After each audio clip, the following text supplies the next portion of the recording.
দেখো এই চ্যাপ্টার থেকে কৃষি গুচ্ছ ভর্তি পরীক্ষা শুরু হয় 2019-20 সালে। সেখানে প্রশ্ন ছিল হচ্ছে 2টা, এবং 20-21 সালে কোশ্চেন ছিল 4টা, এবং 21-22 সালে কোশ্চেন ছিল 4টা, 22-23 সালে কোশ্চেন ছিল 4টা। আচ্ছা, 23-24 সালে কোশ্চেন ছিল 5টা, এবং 24-25 সালে কোশ্চেন ছিল 1টা। তার মানে দেখো এই 2 থেকে 5 পর্যন্ত আছে। গতবার কোশ্চেন ছিল 1টা, এবছর কোশ্চেন কিন্তু সেই হিসেবে সুদে আসলে 6টা আসা উচিত, তাই না? বলো, সুদে আসলে 6টা কোশ্চেন আসা উচিত।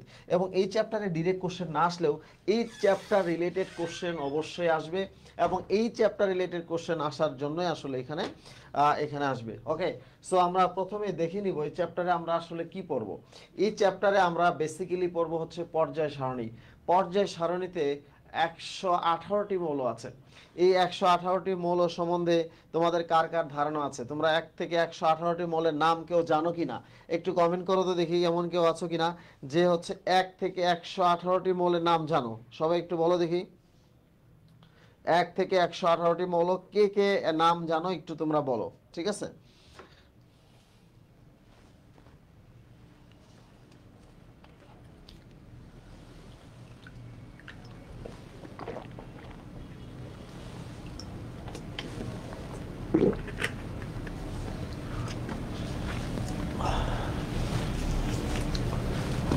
বলো কে কে জানে দেখি 1 থেকে 118টা মৌলের নাম।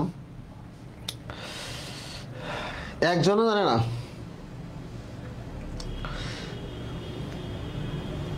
আমি যখন প্রাইভেট পড়াই তখন প্রথম কাজ আমি বলি এই 118টা মৌলের নাম আমি একবারে মুখস্থ করাই, ঠিক আছে? প্রথমত আমি 118টি মৌলের নাম মুখস্থ করাই, ঠিক আছে? আচ্ছা, এই পর্যায় সারণীটা আমরা দেখব। পর্যায় সারণীতে কি মৌল আছে সেগুলো নিয়ে আমরা ডিটেলস কথা বলবো, ঠিক আছে? আচ্ছা, এখন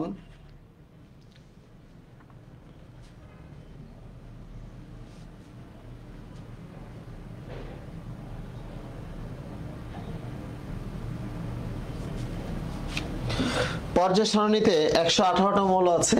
এই 118টা মৌল আমরা পর্যায় সারণীকে বলা হয় রসায়নের মানচিত্র। বাংলাদেশের মানচিত্রের জন্য যারা জীবন দিলেন তাদেরকে আমরা স্মরণ করি কি করি না, ঠিক আছে? তাহলে পর্যায় সারণীর জন্য যারা জীবন দিলেন, পর্যায় সারণী বের কর। পর্যায় সারণীর জন্য যারা জীবন দিলেন তাদেরকে আমরা আসলে স্মরণ করব কি করব না, সেটা তাদেরকে আমরা আজকে স্মরণ করব। পর্যায় সারণীটা তৈরি হয়েছে 1815 সালে। বিজ্ঞানী প্রাউড সর্বপ্রথম পর্যায় সারণী ধারণা দেন। এরপর এই পর্যায় সারণীটা আসলে পর্যায়ক্রমে তোমাদের সামনে আসে। ঠিকই হচ্ছে 1829 সালে ডবরিনার মানে ডিকার্টোসা মানে হচ্ছে স্ক্রু সূত্র আবিষ্কার করে। 1862 সালে ডবরিনার ত্রয়ী সূত্র আবিষ্কার করে। 1864 সালে হচ্ছে জন নিউল্যান্সের অষ্টক সূত্র আবিষ্কার হয়। 1869 সালে আবিষ্কার হয় হচ্ছে তোমার মেন্ডেলিভের পর্যায় সূত্র, এবং সেটাকে পারমাণবিক ভর সূত্র বলা হয়। 1913 সালে মোসলে কর্তৃক পারমাণবিক সংখ্যা আবিষ্কার হয়, এবং বর্তমানে আসলে ইউপেক কর্তৃক সেগুলো হচ্ছে আমরা দেখতে পাচ্ছি। সো একটা জিনিস তোমাদেরকে মনে রাখতে হবে, এই পর্যায় সারণীর ভিত্তি কি পরীক্ষায় আসে। তাহলে পর্যায় সারণীর ভিত্তি হচ্ছে মানে এক একটা পর্যায় সারণীর সূত্রের এক একটা, তাই না? তারপর ম্যাক্সিমাম বলছে পারমাণবিক ভর, মোসলে আছে বলছে পারমাণবিক সংখ্যা, এবং সর্বাধুনিক ভিত্তির নাম হচ্ছে বহিস্তরের ইলেকট্রন বিন্যাস। তার মানে বোঝা যাচ্ছে যে পর্যায় সারণীর ভিত্তি হচ্ছে আসলে সত্যিকার ভিত্তি যদি বলি তাহলে বহিস্তরের ইলেকট্রন বিন্যাস, তাই না? বহিস্তরের ইলেকট্রন বিন্যাস।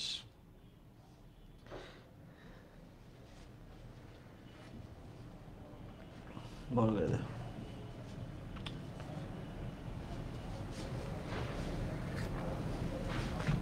ওকে,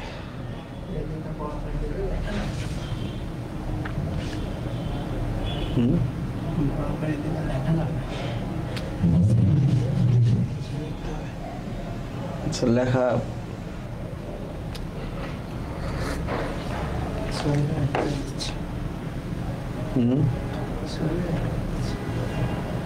আচ্ছা, বড় করে দিয়ে লেখা দরকার।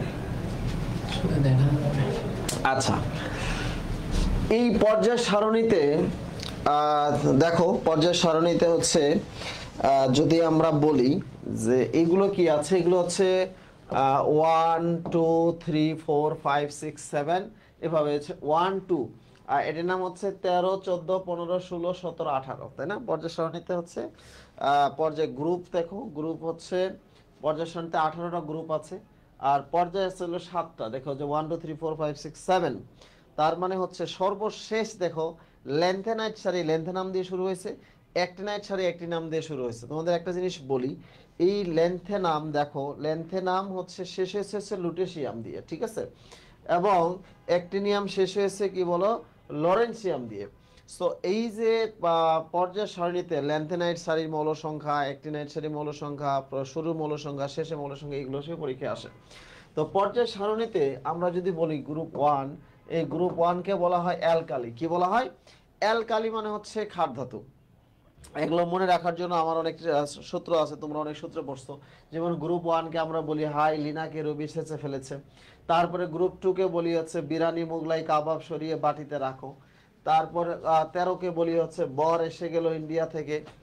তারপরে হচ্ছে 14 কে আমরা বলি সি সি জেনে শুনে পারবে না। 15 কে আমরা বলি নয়ন পাগলা আসে সোমবার বিকালে। ও 16 কে বলি যে ও এসএসসিতে পড়ে। এবং হচ্ছে 17কে বলি ফ্লোরিন ক্লোরিন ব্রোমিন আয়োডিন অ্যাস্টেটিন, ঠিক আছে। এবং 18কে বলি হেনার করিম যাবে রমনায় অগাস্টে, এটা হচ্ছে অর্গানেশন। পর্যায় সারণীর সর্বশেষ মৌল যেটা আমরা আসলে এখন পর্যন্ত পুস্তকে পাই, সেটির নাম হচ্ছে অর্গানেশন, 118তম মৌল, সেটা হচ্ছে নিষ্ক্রিয় গ্যাসের সাথে আছে। তো পর্যায় সারণীতে, এই পর্যায় সারণীতে যদি আমি তোমাদেরকে কথা বলি, পর্যায় সারণীতে কি কি জিনিস আছে সেগুলো জিনিস নিয়ে পরীক্ষার হলে কোশ্চেন আসবে। সো আমরা আজকে পর্যায় সারণী যদি জানি, তাহলে আমরা মিনিমাম হচ্ছে দুটো প্রশ্ন উত্তর আমরা সব জায়গায় পারবো। সেই দুইটি প্রশ্ন নিয়ে আমি আসলে তোমাদের সাথে কথা বলবো। পর্যায় সারণীতে দেখবা কোনাকুনি ভাবে অবস্থিত মৌলের সাথে সাদৃশ্য বিদ্যমান। যেমন কোনাকুনি ভাবে যদি আমরা বলি যে এই যে বেরিলিয়াম এবং হচ্ছে অ্যালুমিনিয়াম, তার মানে হচ্ছে এর সাথে এর সাদৃশ্য বিদ্যমান আছে। তারপরে হচ্ছে বোরন এবং সিলিকন, তার সাথে সাদৃশ্য বিদ্যমান আছে। কার্বন এবং ফসফরাস, এর সাথে সাদৃশ্য বিদ্যমান আছে। নাইট্রোজেন এবং সালফার, সাদৃশ্য বিদ্যমান আছে। অক্সিজেন এবং ক্লোরিন, সাদৃশ্য বিদ্যমান আছে। এবং হচ্ছে নিষ্ক্রিয় গ্যাস ফ্লোরিন এবং নিষ্ক্রিয় গ্যাস এটা সাদৃশ্য নাই। তার মানে হচ্ছে পর্যায় সারণীতে কোনাকুনি ভাবে অবস্থিত মৌলের মধ্যে যথেষ্ট সাদৃশ্য বিদ্যমান। এই কোনাকুনি ভাবে অবস্থিত মৌলগুলো কি কি? আসলে কোনাকুনি ভাবে অবস্থিত মৌলগুলো হচ্ছে পর্যায় সারণী থেকে বাম থেকে ডানে গেলে, আচ্ছা আসলে মানে বাড়ে নাকি কমে, পর্যায়ভিত্তিক ধর্মগুলো কি কি, এগুলো পরীক্ষায় আসে। সো পর্যায়ভিত্তিক ধর্ম আমরা যদি চিন্তা করি যে আচ্ছা তাহলে কোন গ্রুপে কি কি মৌল আছে, এটা যদি তুমি একটু জানতে পারো, তুমি হচ্ছে রাসায়নিক বন্ধনের ম্যাক্সিমাম প্রশ্ন উত্তর চোখে দেখে বলতে পারবা। আজকে বলবো চোখ যে মনের কথা বলে, কিভাবে কথা বলে। সো দেখো, আমরা শুরুতে একটা হচ্ছে গল্প দিয়ে শুরু করেছিলাম যে পর্যায় সারণীকে বলছি রসায়নের মানচিত্র। মানচিত্রে আমরা প্রথম শব্দটা আমরা ব্যবহার করছি হচ্ছে কর্ণ সম্পর্ক। কর্ণ সম্পর্ক মানে কোনাকুনি ভাবে যাদের মধ্যে সাদৃশ্য বিদ্যমান, তাদেরকে আমরা কর্ণ সম্পর্ক বলছি। আচ্ছা, তোমরা বিভিন্ন ছন্দ মন্দ কবিতা গন্ধ পড়েছো, পরীক্ষার হলে দেখবা ছন্দ মনে রাখার জন্য আরেকটা ছন্দ দরকার, সেই ছন্দ তোমার নাই, ঠিক আছে? ঠিক আছে,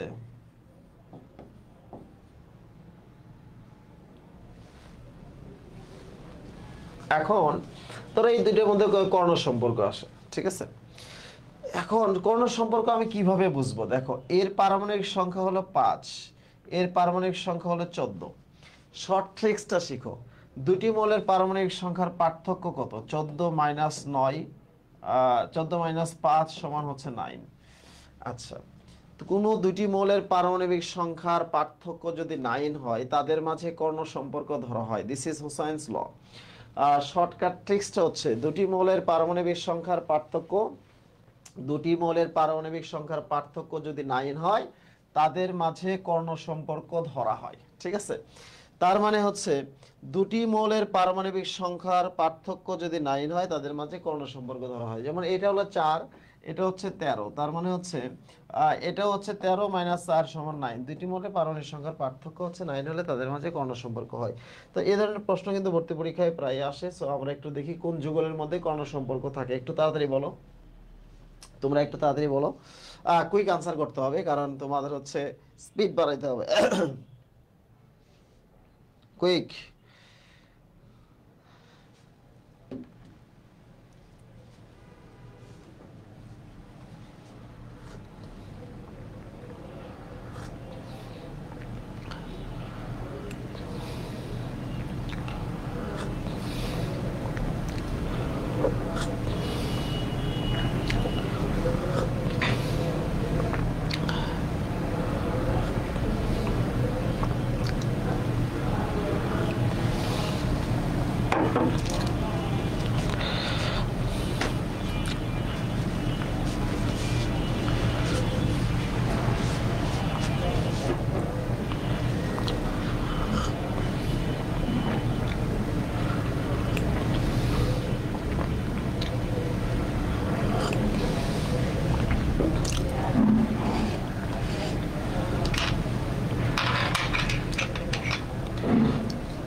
আচ্ছা, তাহলে দেখো এটা হলো 4, এটা হচ্ছে এটা হলো 5, এটা হলো 14, তাই না? 14 - 5 = হচ্ছে 9, তার মানে হচ্ছে আনসার হলো এ।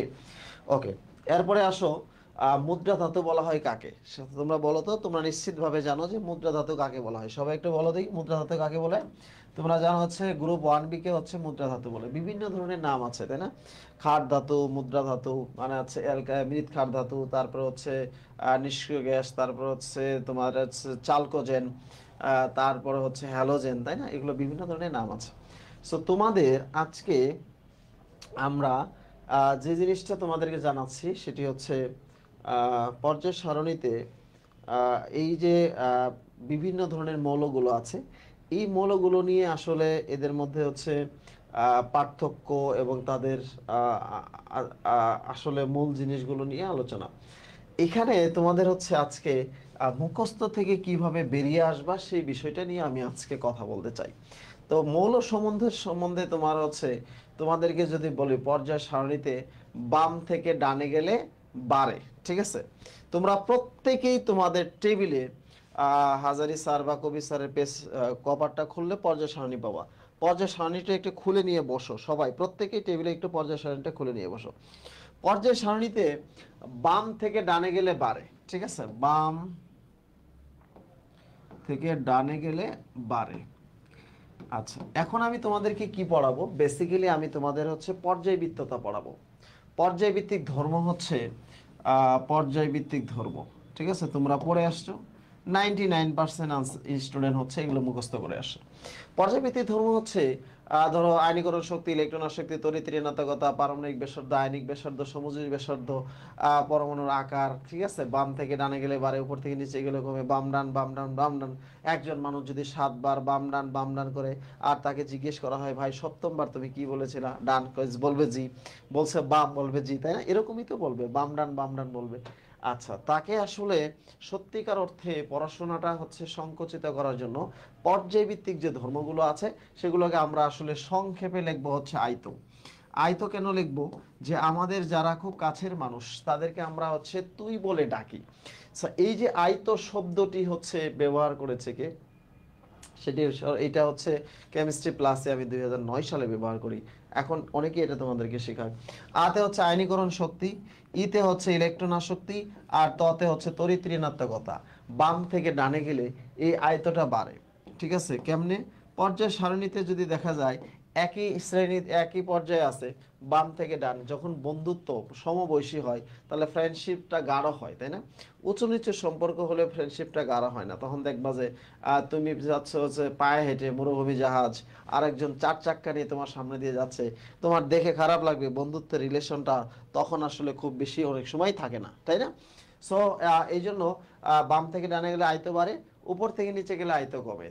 তাহলে এই লাইনটা কি মনে থাকবে? সবাই একটু কমেন্ট করো তো। একটা শব্দ, সেটা হচ্ছে বাম থেকে ডানে গেলে আয়ত বাড়ে, উপর থেকে নিচে গেলে আয়ত কমে। এই সবাই এই একটা লাইন বলো দেখি। বাম থেকে ডানে গেলে আয়ত বাড়ে আর উপর থেকে নিচে গেলে আয়ত কমে। সবাই বলো, সবাই সবাই একটু কমেন্ট করো। ওকে, আচ্ছা।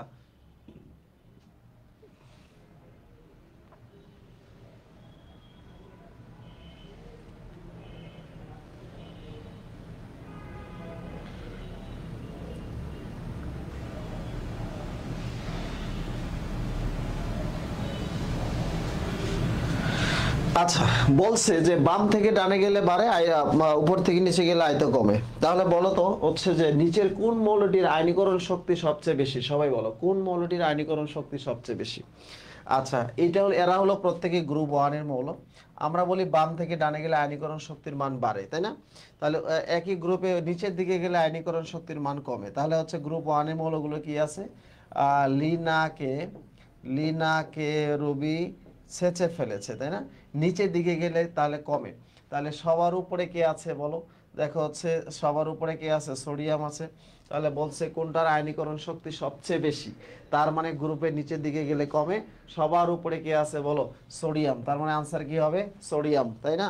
আচ্ছা, এভাবে নিয়ম জানতে হবে। নিয়ম জানলে বিয়ের আগে শ্বশুর বাড়ি। ওকে, নিয়ম জানলে কি হবে? বিয়ের আগে শ্বশুর। বাম থেকে ডানে গেলে আয়নীকরণ শক্তির মান বাড়ে, উপর থেকে নিচে গেলে আয়নীকরণ শক্তির মান কমে। ওকে, এরপরে নিচের কোন মৌলটির ইলেকট্রন আসক্তির মান বেশি? ইলেকট্রন আসক্তি, ওই যে বাম থেকে ডানে গেলে আয়নীকরণ শক্তির মান বাড়ে, উপর থেকে নিচে গেলে ইলেকট্রন। আচ্ছা, ইলেকট্রন আসক্তির কথা বলি। ইলেকট্রন আসক্তি, আচ্ছা, নিষ্ক্রিয় গ্যাসের ইলেকট্রন আসক্তির মান হচ্ছে 0, ঠিক আছে? সো বাম থেকে ডানে গেলে ইলেকট্রন আসক্তির মান বাড়ে। তাহলে ইলেকট্রন আসক্তি সবচেয়ে বেশি কার হবে? 17, তাই না? 17-এ কি আছে? ফ্লোরিন, ক্লোরিন, ব্রোমিন এবং আয়োডিন। এবং আকারের কারণে দেখবা যে ক্লোরিনের ইলেকট্রন আসক্তি ফ্লোরিনের চেয়ে বেশি। যা কিছু ব্যতিক্রম তাই পরীক্ষায় আসে। This is very important. So যা কিছু ব্যতিক্রম তাই পরীক্ষায় আসে। সো আমরা কি বলবো? নিচের কোন মৌলটির ইলেকট্রন আসক্তি সবচেয়ে বেশি? তাহলে পৃথিবীর সবচেয়ে বেশি ইলেকট্রন আসক্তি কার বলো? আচ্ছা, ক্লোরিন। তোমরা হচ্ছে তোমরা জানো যে exceptional, exceptional is not example, তাই না? বাম থেকে ডানে গেলে আয়নীকরণ শক্তির মান বাড়ে, উপর থেকে নিচে গেলে আয়নীকরণ শক্তির মান কমে। ওকে, এবার আরো সামনের দিকে যদি বলি ইলেকট্রন আসক্তির সঠিক ক্রম, দেখো কত জায়গায় আসছে, তাই না? গুচ্ছতে 2বার আসছে প্রশ্নতে, কৃষি গুচ্ছতে। সো আমরা বলবো যে ইলেকট্রন আসক্তির সঠিক ক্রম তাহলে কোনটা হচ্ছে? তাহলে আমরা বলবো সবার আগে ক্লোরিন, তারপরে ফ্লোরিন, তারপরে ব্রোমিন, তারপরে আয়োডিন। দেখি হবে বলো, আনসার হচ্ছে বাংলাদেশ। তোমরা নিশ্চিত পারতেছো আনসার বাংলাদেশ? এই যে আমি বলার আগে আনসার করে ফেলছো। So very good, very good, important. So এভাবে আমরা বাম থেকে ডানে গেলে আয়নীকরণ শক্তির মান বাড়ে, উপর থেকে নিচে গেলে আয়নীকরণ শক্তির মান কমে, ঠিক আছে? ইলেকট্রন আসক্তি তড়িৎ ঋণাত্মকতা তাই, ঠিক আছে? বাম থেকে ডানে গেলে, আচ্ছা একটু দেখো তো, তাহলে বাম থেকে ডানে গেলে কি বলছে? আচ্ছা, এখানে একটা জিনিস প্রশ্ন বলছে যে পর্যায়ভিত্তিক ধর্ম নয় কোনটা? তোমরা নিশ্চিত বলতে পারো যে পর্যায়ভিত্তিক ধর্ম তো আসলে মানে হচ্ছে গলনাঙ্ক, তো আর পর্যায়ভিত্তিক ধর্ম হতে পারে না, তাই না? তোমরা জানো যে হচ্ছে এটা। এখন সামনের দিকে একটু আগাও, যে নিচের কোনটি সর্বাধিক তড়িৎ ঋণাত্মকতা নির্দেশ করে? তোমরা হচ্ছে জিএসটিতে আসছে। বাম থেকে ডানে গেলে আমরা কি বলছি? বাম থেকে ডানে গেলে আয়নীকরণ শক্তির মান বাড়ে, ইলেকট্রন আসক্তি বাড়ে, তড়িৎ ঋণাত্মকতাও বাড়ে। এখন প্রশ্ন হচ্ছে যে আমি আসলে দেখতে হবে মৌলগুলো কারা। দেখো, এইটা হচ্ছে ফ্লোরিন। তুমি জানো কিনা যে ফ্লোরিন হচ্ছে পৃথিবীর সবচেয়ে বেশি তড়িৎ ঋণাত্মক মৌল, কারণ ফ্লোরিন হচ্ছে 4। পৃথিবীর সবচেয়ে তড়িৎ ঋণাত্মক মৌলের নাম হচ্ছে ফ্লোরিন। তাহলে আমার আর দেখার দরকার নাই, আমি ডেফিনেটলি আনসার করব হচ্ছে, আনসার হচ্ছে 17A। সো আনসার কি হবে? 17A হবে। ওকে, এরপরে আসো, আমরা যদি একটু তোমাদের প্রশ্ন করি যে এগুলোর মধ্যে তড়িৎ ঋণাত্মকতার সঠিক ক্রম কি? কয়েকটা তড়িৎ ঋণাত্মকতার মান তোমার মনে রাখতে হবে বাঁচতে গেলে। যেমন হচ্ছে ফ্লোরিন, ফ্লোরিন হচ্ছে 4, ক্লোরিন নিচের দিকে গেলে কমে, তাই না? ক্লোরিন হচ্ছে 3, তারপর হচ্ছে ব্রোমিন হলো 2.8, নিচের দিকে গেলে কমে। আয়োডিন কত হবে বলো? 2.5, ঠিক আছে? এখন এছাড়াও তোমার মনে রাখতে হবে যেমন তোমার কার্বন হচ্ছে 2.5, তারপরে নাইট্রোজেন হচ্ছে 3.0, অক্সিজেন হচ্ছে 3.5। এই মান সম্মানগুলো মনে রাখবা। এগুলো তড়িৎ ঋণাত্মকতার মান মনে রাখতে হয়, ঠিক আছে?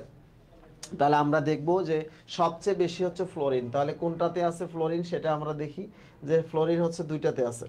আচ্ছা, তারপরে এটাতে একটু দেখি, এটা হচ্ছে 4, এটা হচ্ছে 3.5, এটা হচ্ছে কত 3, আর এটা হচ্ছে 2.5। তোমাদের আরেকটা জিনিস মনে আছে কিনা?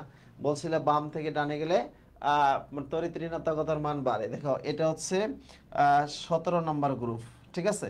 এটা হচ্ছে 16 নম্বর গ্রুপ, এটা হচ্ছে 15 নম্বর গ্রুপ, এটা হচ্ছে 14 নম্বর গ্রুপ। তাহলে দেখো, বাম থেকে ডানে গেলে পর্যায় সারণীতে তাদের তড়িৎ ঋণাত্মকতার মানও বেড়ে যাচ্ছে। তার মানে দিস ইজ আনসার।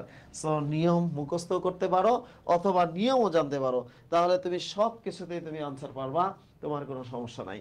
সো পর্যায়ভিত্তিক ধর্ম আয়নীকরণ শক্তি, ইলেকট্রন আসক্তি আর তড়িৎ ঋণাত্মকতা বাম থেকে ডানে গেলে বাড়ে, উপর থেকে নিচে কমে গেলে কমে। দিস ইজ ইম্পর্টেন্ট, ঠিক আছে?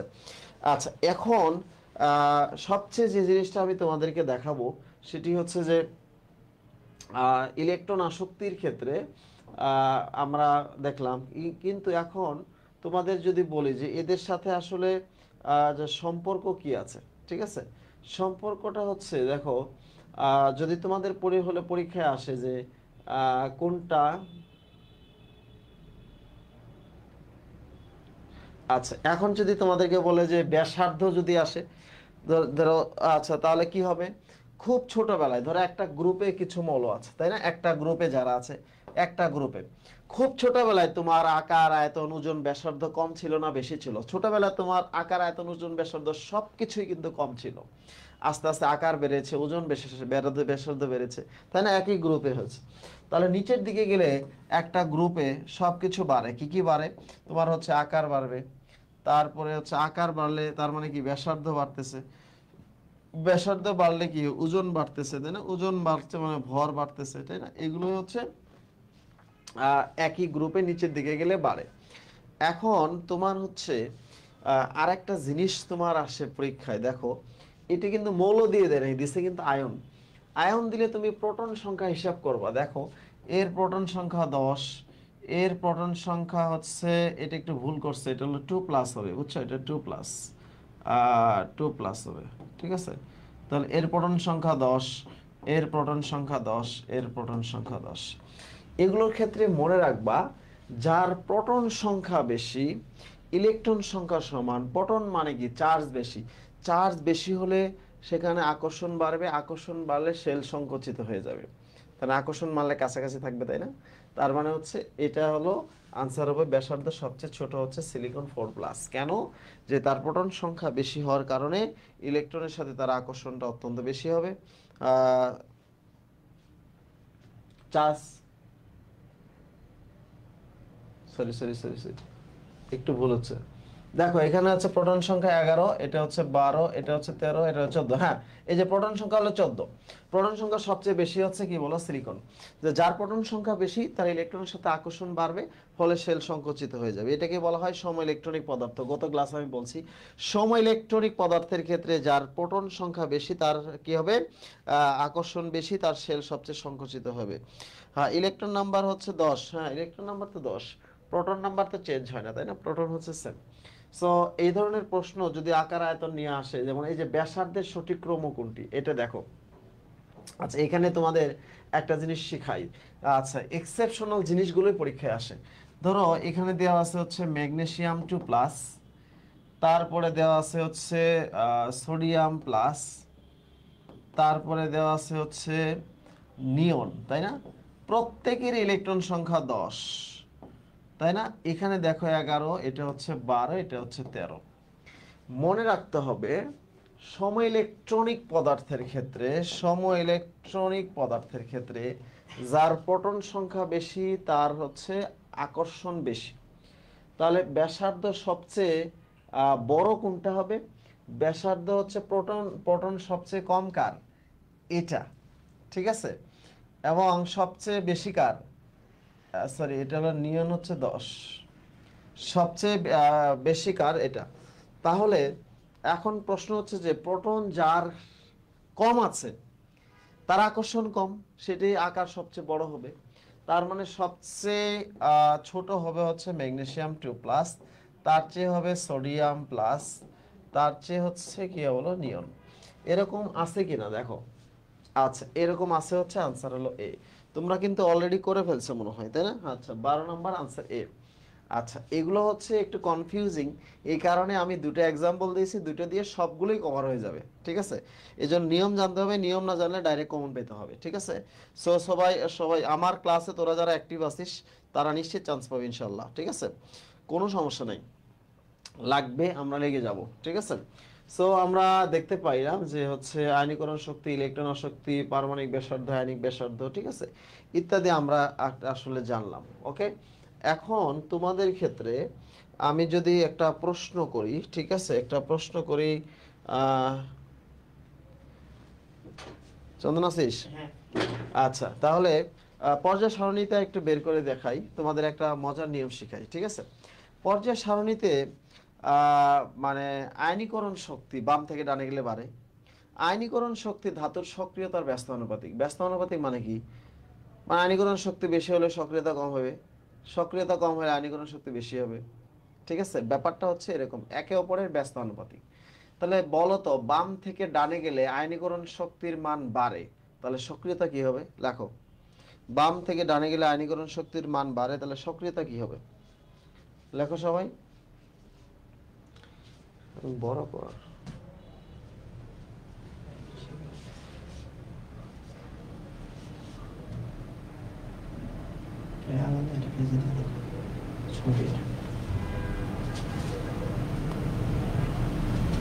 আচ্ছা, বাম থেকে ডানে গেলে আয়নীকরণ শক্তির মান বাড়ে, তাই না? আমরা বলছি যে বাম থেকে ডানে গেলে আয়নীকরণ শক্তির মান বাড়বে। তাহলে আয়নীকরণ শক্তির মান যদি বাড়ে, তাহলে বাম থেকে ডানে গেলে সক্রিয়তা কি হবে? কেন বলতে পারতেছো না? লিখতেছো না কেন? হোয়াই? রেসপন্স কেন করছো না? রেসপন্স করতে হবে। হ্যাঁ, বাম থেকে ডানে গেলে সক্রিয়তা কমবে। আচ্ছা, তাহলে সক্রিয়তা যদি কমে, তাহলে সবার ডানে কে আছে? সবার ডানে আছে গ্রুপ 18। গ্রুপ 18 মানে কি? গ্রুপ 18 মানে কি? গ্রুপ 18 মানে হচ্ছে নিষ্ক্রিয় গ্যাস। তাহলে নিষ্ক্রিয় গ্যাস দেখো বাম থেকে ডানে গেলে আছে। তাহলে পৃথিবীর সবচেয়ে সক্রিয়, পৃথিবীর সবচেয়ে নিষ্ক্রিয়, পৃথিবীর সবচেয়ে দামি, সবচেয়ে হালকা, সবচেয়ে হচ্ছে পারমাণবিক ব্যাসার্ধ কম, সবচেয়ে বেশি, এগুলো আমরা আজ থেকে আর মুখস্থ করব না। আমরা আজকে থেকে হচ্ছে নিয়ম জানবো, নিয়মের সাথে সাথে সেগুলো আনসার করব। দেখো, বাম থেকে ডানে গেলে আয়নীকরণ শক্তির মান বাড়ে, তাহলে সক্রিয়তা কি হবে? কমে। তাহলে সবার ডানে যে আছে তার সক্রিয়তা সবচেয়ে কম। তারপর সবচেয়ে পৃথিবীর সবচেয়ে কম সক্রিয় মৌলের নাম হচ্ছে হিলিয়াম। হিলিয়ামের আয়নীকরণ শক্তি হচ্ছে 1800 কিলোজুল পার মোল, 2400 কিলোজুল পার মোল। এই জন্য পৃথিবীর সবচেয়ে নিষ্ক্রিয় মৌলের নাম হিলিয়াম। পরীক্ষার হলে যদি হিলিয়াম অপশন না থাকে, তাহলে আনসার হবে নিয়ন। নিয়ন না থাকলে আনসার হবে আর্গন। আর্গন না থাকলে আনসার হবে ক্রিপ্টন। ক্রিপ্টন না থাকলে আনসার হবে জেনন। জেনন না থাকলে আনসার হবে রেডন। রেডন না থাকলে আনসার হবে অর্গানিজম। ঠিক আছে, তাহলে বলো তো, পৃথিবীর সবচেয়ে নিষ্ক্রিয় মৌলের নাম যদি হিলিয়াম হয়, পৃথিবীর সবচেয়ে সক্রিয় মৌলের নাম কি? তাড়াতাড়ি লেখো তো সবাই, কমেন্ট কমেন্ট লেখো সবাই। পৃথিবীর সবচেয়ে সক্রিয় মৌলের নাম কি? হ্যাঁ, পড়ো। আমার কথা হচ্ছে, ক্লাসের পড়া ক্লাসে শেষ না হলে ক্লাস করে লাভ নাই। ক্লাস করে লাভ নেই, ক্লাসের পড়া ক্লাসে শেষ করতে হবে। ঠিক আছে, ক্লাসের পড়া ক্লাসে শেষ করতে হবে। আর ক্লাস শুরু করতে করতে 1 ঘন্টা চলে যায়, দেখছিস? হ্যাঁ, 1 ঘন্টা ডান, অথচ তোরা ঘুমাচ্ছিস। ঠিক আছে, ক্লাসের পড়া ক্লাসেই শেষ করতে হবে। ওকে, এখন আমি তোমাদেরকে বাম থেকে ডানে গেলে আয়নীকরণ শক্তির মান বাড়ে, উপর থেকে নিচে গেলে আয়নীকরণ শক্তির মান কমে। সো একটা জিনিস হচ্ছে, প্রত্যেকেই দেখো, বাম থেকে ডানে গেলে আয়নীকরণ শক্তির মান বাড়ে। ঠিক আছে,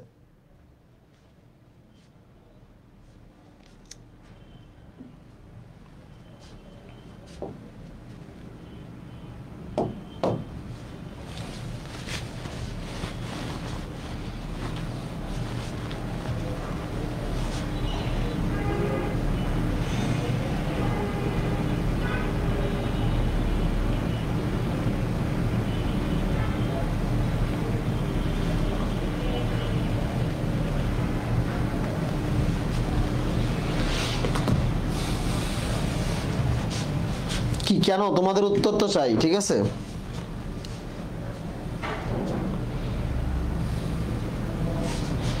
একজন লেখছে ওয়ালিদ হোসেন, লেখছে হোসেন ভাই, আমি বুঝতে পারছি তুমি হাইড্রোজেনের কথা বলছো। ইউ আর রং। বাম থেকে ডানে গেলে আয়নীকরণ শক্তির মান কমে, তার মানে পৃথিবীর সবচেয়ে সবচেয়ে সক্রিয় গ্রুপের নাম 1। এবং নিচের দিকে গেলে আয়নীকরণ শক্তির মান কমে, সক্রিয়তা বাড়ে। তাহলে পৃথিবীর সবচেয়ে সক্রিয় মৌলের নাম কথা ছিল ফ্রান্সিয়াম। সাধারণত তেজস্ক্রিয়তার কারণে, তেজস্ক্রিয়তার কারণে ফ্রান্সকে সাধারণত আমরা বলি না। পৃথিবীর সবচেয়ে সক্রিয় মৌলের নাম সিজিয়াম। কখনো যদি অপশনে সিজিয়াম না থাকে, তাহলে আনসার হবে হচ্ছে কি বলো? সিজিয়াম যদি কখনো যদি সিজিয়াম অপশনে না থাকে, তাহলে আনসার হবে রুবিডিয়াম। রুবিডিয়াম না থাকলে আনসার হবে পটাশিয়াম। পটাশিয়াম না থাকলে আনসার হবে সোডিয়াম। সোডিয়াম না থাকলে আনসার হবে লিথিয়াম। সো মনে রাখতে হবে, পৃথিবীর সবচেয়ে সক্রিয়, সবচেয়ে নিষ্ক্রিয় এই মৌলগুলো কিন্তু আপেক্ষিক বিষয়। অপশন দেখে তোমাকে সিদ্ধান্ত নিতে হবে। সো অপশন দেখে সিদ্ধান্ত নিতে হবে, বুঝতে পারছো? দেখো, আমি তোমাদের একটা লাইন বলছি, তাতেই মনে থাকে না, তাহলে বই পড়ে তুমি কিভাবে মনে রাখবা? 1000 বছর ধরে হাজারি পড়বা, কবরের কবিরের কবরের ভিতরে ঢুকবা, দেখবা দেখা হয়নি চক্ষু মিলিয়া সঞ্জিতের গুহতে ঢুকিয়া, বিকজ এটা আমাদের সিলেবাস নয়, এটা হলো সিলেবাস। ঠিক আছে, সিলেবাস নয়, সিলেবাস। ঠিক আছে, কাজেই তুমি দেখবা আমরা প্রত্যেকটার ক্ষেত্রেই তোমাদেরকে বলছিলাম যে এখন এই যে ডান পাশে যে ব্যক্তিগুলো আছে তার নাম হচ্ছে নিষ্ক্রিয় গ্যাস। তার অনেকগুলো নাম আছে, একটা নাম হচ্ছে অ্যাজোট। অ্যাজোট মানে হচ্ছে নিষ্ক্রিয়। তারপরে তার নাম হচ্ছে নোবেল গ্যাস। ঠিক আছে, নোবেল, নোবেল না, নোবল গ্যাস। ঠিক আছে, অভিজাত গ্যাস। ঠিক আছে, তারপরে সিনথেটিক গ্যাস, অনেকগুলো নাম আছে তার, সিনথেটিক গ্যাস। ঠিক আছে, তারপরে হচ্ছে ওকে ইনার্ট গ্যাস বলা হয়, ইনার্ট। ওকে, সো এগুলোর অনেকগুলো নাম, এক একটা কারণ। ঠিক আছে, আবার হচ্ছে এদেরকে মানে বিরল গ্যাসও বলে। ঠিক আছে, সো অনেকগুলো নাম আছে এই নিষ্ক্রিয় গ্যাসগুলোর, সেগুলো নিয়ে আমি একটু কথা বলতে চাই। চন্দন, ওই যে আমাদের ওই স্লাইডটা কোথায়? কোনটা? ওই যে পাশে যেটা ইয়েতে রাখলাম, এখানে খুঁজতে হবে, এখানে দিয়েছি লেখার জন্য। তো বের করে রাখছিলাম। যা আরো সামনে যা, হয়েছে যা।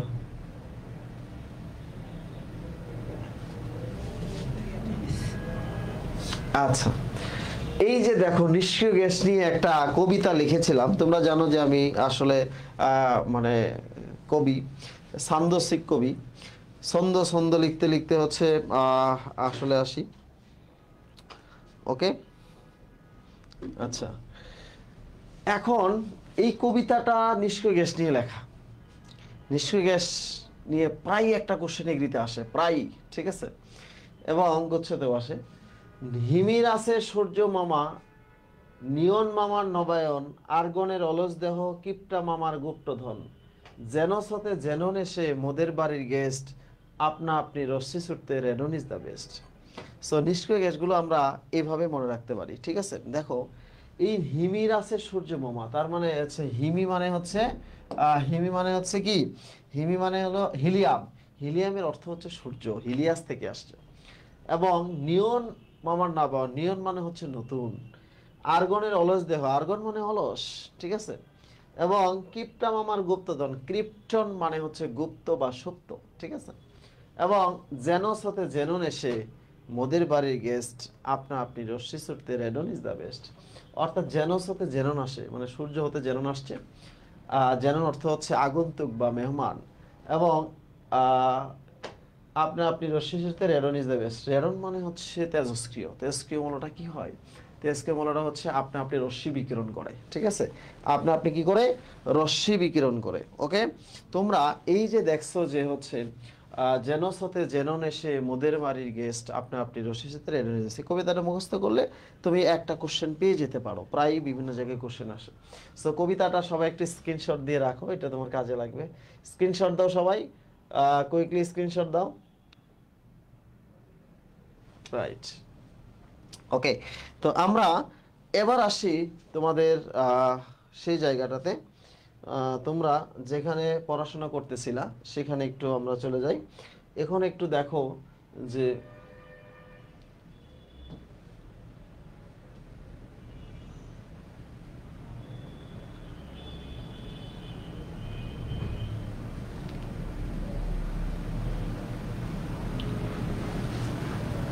আচ্ছা, পর্যায়ভিত্তিক ধর্ম সম্বন্ধে আমাদের হচ্ছে মোটামুটি আলোচনা এই। তোমরা আরো ডিটেলস একটু পড়ার চেষ্টা করবা। আমার YouTube channel, YouTube education network YouTube চ্যানেলটা সাবস্ক্রাইব করছো সবাই, সেখানে গেলেই হচ্ছে আমাদের কিছু ক্লাস পাবা। ওকে, এখন তোমাদের এডুকেশন নেটওয়ার্ক ইউটিউব চ্যানেলে আমার ক্লাসগুলো আছে, সেখান থেকে একটু আরো ডিটেলস পড়ে নিতে পারো। বাট আমার কাছে মনে হয় যা দরকার, যতটুকু দরকার, দ্যাটস এনাফ দিয়েছি। এবার পার্ট 2-তে আসে হচ্ছে রাসায়নিক বন্ধন। এই রাসায়নিক বন্ধন হচ্ছে রাসায়নিক বন্ধন আমি তোমাদেরকে যতটুকু পড়াবো ততটুকু হচ্ছে রাসায়নিক বন্ধন। বন্ধনগুলো কি কি দেখো, এক নম্বর হচ্ছে আয়নিক বন্ধন, তোমরা নিশ্চয়ই নাম শুনেছো। আয়নিক বন্ধন প্রকারভেদ না, কিন্তু 2 নম্বর হচ্ছে সমযোজী বন্ধন, নিশ্চিতভাবে নাম শুনেছো, সমযোজী বা কোভ্যালেন্ট বন্ড। ঠিক আছে, 3 নাম্বার হচ্ছে সন্নিবেশ বন্ধন বা হচ্ছে কোঅর্ডিনেট বন্ড, সন্নিবেশ বন্ধন। 4 নাম্বার হচ্ছে ধাতব বন্ধন। ঠিক আছে, ধাতব বন্ধন। 5 নাম্বার হচ্ছে সংকর বা হাইব্রিড বন্ধন, ঠিক আছে। 6 নাম্বার হচ্ছে সিগমা ও পাই বন্ধন, এবং 7 নাম্বার হচ্ছে হাইড্রোজেন বন্ধন, ঠিক আছে। এই 7 প্রকার বন্ধন থেকে কোশ্চেন আসে। এই 7 প্রকার বন্ধন থেকে প্রত্যেকবার কোশ্চেন আসছে, যেখানেই যাবা সেখানেই এই 7 প্রকার বন্ধন নিয়ে কোশ্চেন পাবা, ঠিক আছে। 7 প্রকার বন্ধন একটা গল্পে গল্পে আমরা এই বন্ধনগুলো শিখে ফেলতে পারি, ঠিক আছে। ধরো তুমি একটা মেয়েকে পছন্দ করো, ঠিক আছে।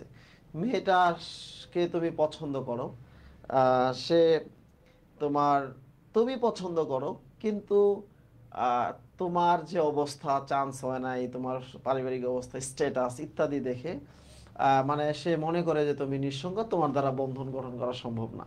তার মানে তুমি তাকে পছন্দ করো, সে তোমাকে পছন্দ করে না।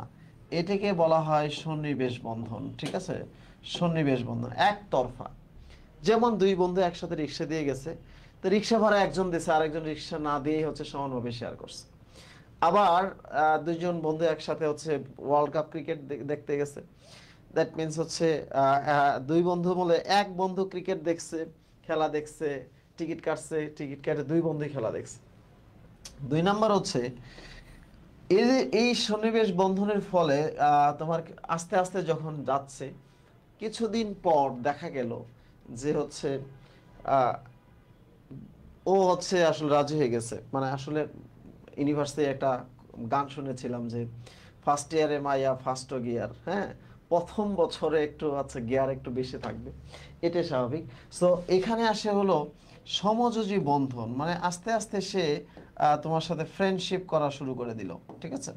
বয়স যত বাড়বে ততই তোমার হচ্ছে তোমার কথা মনে পড়তে থাকবে, এটা হচ্ছে মানে সেকেন্ড অপশন। এরপরে এই যে ফ্রেন্ডশিপ থেকে বন্ধুত্ব শুরু হলো, তারপরে এসে হচ্ছে মানে তোমরাই তো বলো বিএফ জিএফ, তাই না। এরপরের অবস্থাটা কি, তাদের এই সমাপ্তি ঘটলো হচ্ছে স্বামী স্ত্রীর বন্ধনের মাধ্যমে, তার নাম হচ্ছে আইনিক বন্ধন, ঠিক আছে। তার মানে যে কোনো একজন আসলে এখানে এই সমাজে এই এই বন্ধনে অংশগ্রহণ করলো শুরুতে, তারপরে আরেকজনেরও মন গলে গেল, ফ্রেন্ডশিপ তৈরি হয়ে গেল, লাস্টে হচ্ছে তারা বন্ধুত্বের মাধ্যমে স্বামী স্ত্রী সংসার গঠন করা শুরু করলো। দিস ইজ বন্ড বা বন্ধন, ঠিক আছে। তাহলে আমরা আইনিক বন্ধন, সমযোজী বন্ধন, সন্নিবেশ বন্ধন, এই বন্ধনগুলো আসলে হচ্ছে আমরা পড়বো। কিভাবে বুঝবো? আয়নিক বন্ধন হচ্ছে ধাতু প্লাস অধাতু, তাই না, একবারে খুব সোজা, ধাতু প্লাস অধাতু। যেমন তোমাদেরকে যদি প্রশ্ন করে যে সিজিয়াম ক্লোরাইড কি হবে, বলবা সিজিয়াম ধাতু, ক্লোরিন অধাতু, তার মানে হচ্ছে আয়নিক বন্ধন। আর যদি বলে সমযোজী বন্ধন, তুমি বলবা যে হচ্ছে মিথেন, অধাতু প্লাস অধাতু হচ্ছে সমযোজী বন্ধন। এবং সন্নিবেশ বন্ধন হচ্ছে আসলে এখানে একক কোনো বন্ধন নয়, মনে রাখতে হবে, একক কোনো বন্ধন নয়, ঠিক আছে। এখানে অনেকগুলো বন্ধন আছে। আচ্ছা, তাহলে সন্নিবেশ বন্ধন নিয়ে একটু আলোচনা করার দরকার আছে। চলো আমরা সন্নিবেশ বন্ধন বা কোঅর্ডিনেট বন্ধন নিয়ে একটু আলোচনা করে আসি, ঠিক আছে। কোঅর্ডিনেট বন্ধন বলছিলাম যে একক কোনো বন্ধন না এখানে, ঠিক আছে। যেমন তুমি দেখো সাধারণত কোনো একটা যৌগের মাঝে যদি 2 এর বেশি মৌল থাকে, তখন তাকে আমরা সন্নিবেশ বন্ধন বলি, ঠিক আছে। কি থাকে বলো, 2 এর বেশি যদি মৌল থাকে, কোনো একটা যৌগের মাঝে যদি 2 এর বেশি মৌল থাকে, তখন আমরা তাকে সন্নিবেশ বন্ধন বলে থাকি। তো সন্নিবেশ বন্ধন বা কোঅর্ডিনেট বন্ড বলতে আমরা আসলে কি বুঝাই? যেমন অ্যামোনিয়াম ক্লোরাইড, ঠিক আছে। অ্যামোনিয়াম ক্লোরাইডে দেখো অ্যামোনিয়া, তাই না, আর হচ্ছে H প্লাস, তাহলে এর কোনো ইলেকট্রন নাই, এর হচ্ছে এক জোড়া মুক্তজোড় ইলেকট্রন আছে। সে এই যদি ইলেকট্রনটা একে দান করে দেয়, তাহলে সেখানে মানে কি হবে, সেটা হচ্ছে সন্নিবেশ বন্ধন হবে। কিন্তু ঘটনা হচ্ছে দেখো এখানে প্লাস এবং মাইনাস আয়নিক বন্ধন, অধাতু অধাতু সমযোজী বন্ধন, নাইট্রোজেন, হাইড্রোজেন, ক্লোরিন, 3টা মৌল আছে। তাহলে মনে রাখবে এখানে সন্নিবেশ বন্ধন আছে। তার মানে হচ্ছে আয়নিক, সমযোজী আর হলো সন্নিবেশ, 3 প্রকার বন্ধন এখানে আছে, ঠিক আছে। তোমাদের একটা প্রশ্ন করি, দেখি তোমরা পারো কিনা। কপার সালফেট 5 অণু পানি, এটাকে বলা হয় ব্লু ভিট্রিয়ল বা তুতে। বলো তো এখানে কত প্রকার বন্ধন আছে, একটু কমেন্টে জানাও সবাই দেখি। আচ্ছা একটু কমেন্টে জানাও যেখানে কত প্রকার বন্ধন আছে। আমি একটা সামনে একটা সূত্র শেখাবো, এক সূত্র দিয়ে সবগুলো শেষ করে দেবো, জাস্ট ওয়ান ল।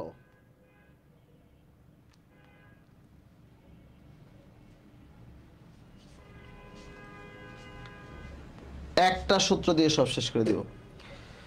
আচ্ছা, বলো এখানে কি কি বন্ধন আছে, যেমন 2+2 আয়নিক বন্ধন, ঠিক আছে, কি আছে বলো, আয়নিক বন্ধন।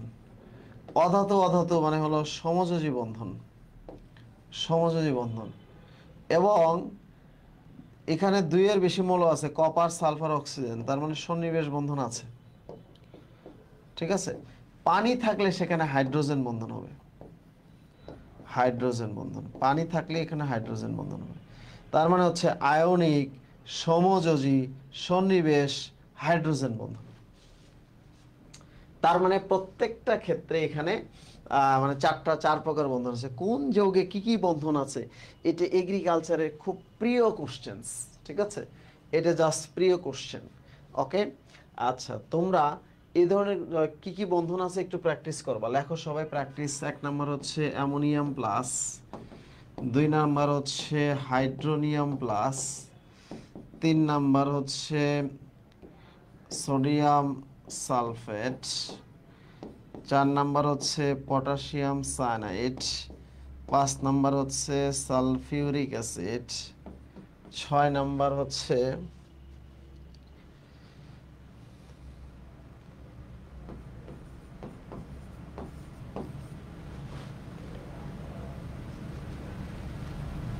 এগুলোর মাঝে কি কি বন্ধন আছে প্র্যাকটিস করব। সাধারণত এগুলোই ঘুরে ফিরে আসে, এগুলোই সাধারণত ঘুরে ফিরে আসে। দেখো, যারা মেডিকেল পরীক্ষা দিবা তারাও কিন্তু এই কোশ্চেনগুলো আনসার পারবা, ঠিক আছে। তোমরা এখানে যারা আছো, কেউ মেডিকেল পরীক্ষা দিবে এমন কেউ আছে? মেডিকেল যে পরীক্ষা দিবে তার ভাবসাবই আলাদা, ভাইয়া এখন আমি মেডিকেল নিয়ে ব্যস্ত, এখন আমি পড়বো। আরে বাবা, তুমি ক্লাসে যায় দেখবা যে আমি যে কোশ্চেনগুলো পড়াচ্ছি এর মধ্যে কত পার্সেন্ট তোমার আসলে কমন পড়ে, তুমি আসলে দেখলেই বুঝতে পারবা, ঠিক আছে। ওকে,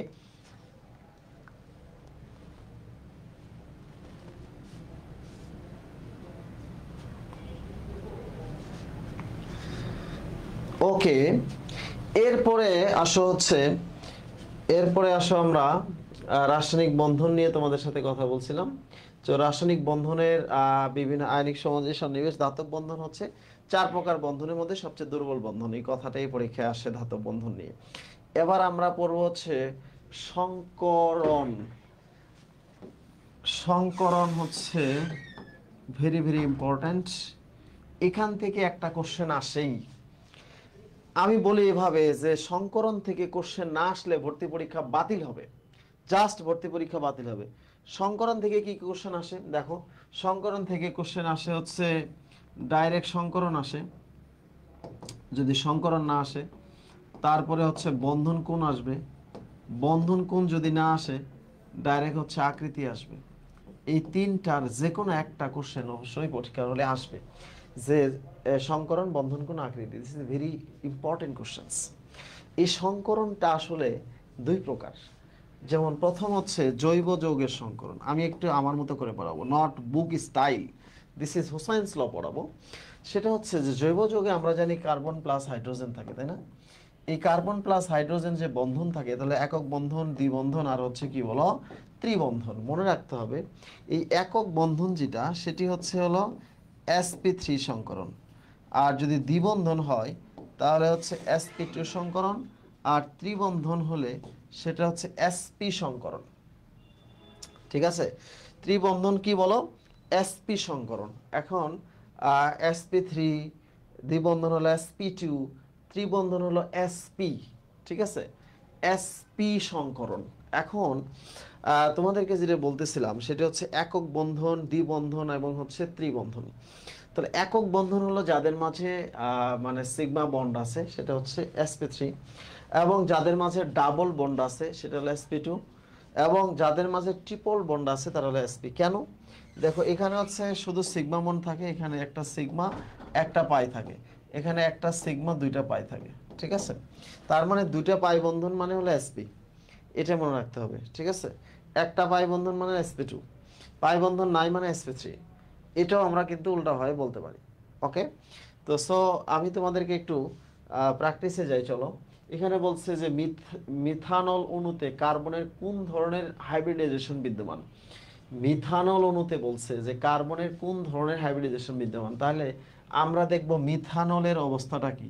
ঠিক আছে, মিথানলের অবস্থা হচ্ছে এরকম।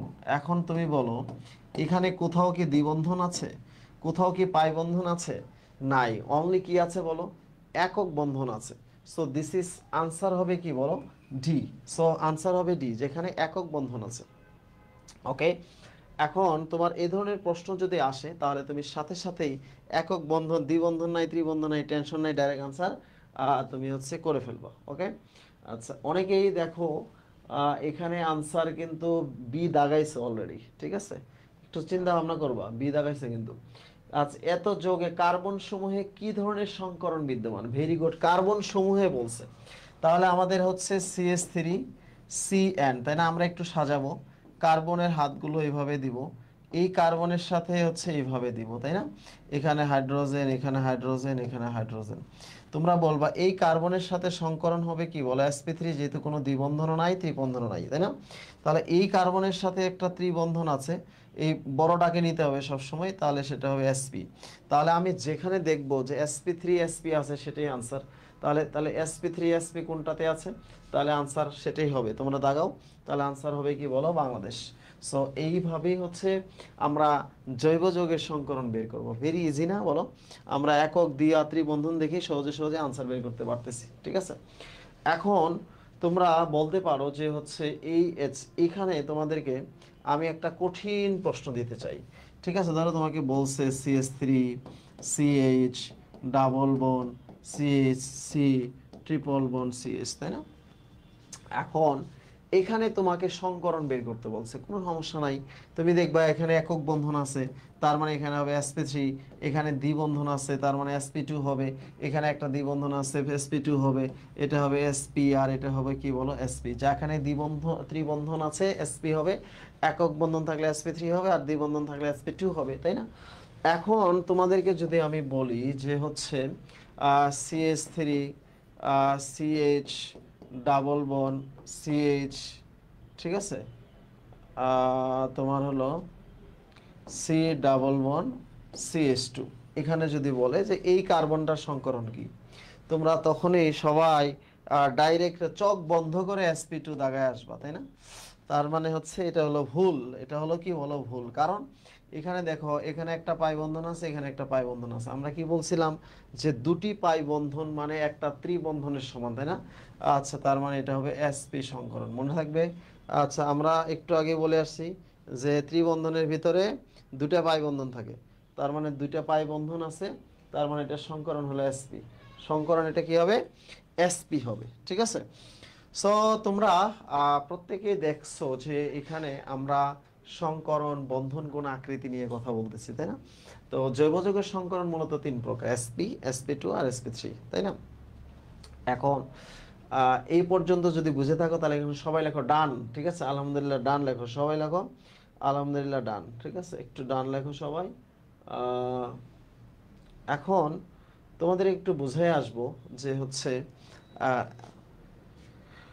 অজৈব যৌগের সংকরণটা সবচেয়ে বেশি আসে পরীক্ষায়। দেখো, আমরা আজকে বেশি সময় নিতে পারবো না, একদম খুব সুন্দর করে বুঝাই দিচ্ছি। অজৈব যৌগের সংকরণ, অজৈব যৌগের সংকরণ একবারে আমরা হচ্ছে অঙ্ক দিয়ে বুঝাই দিচ্ছি। হাফ ইন্টু কেন্দ্রীয় মৌলের গ্রুপ সংখ্যা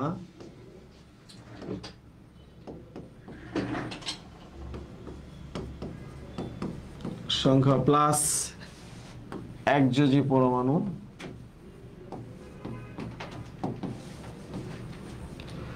মাইনাস ক্যাটায়ন প্লাস অ্যানায়ন, এটা হচ্ছে সূত্র।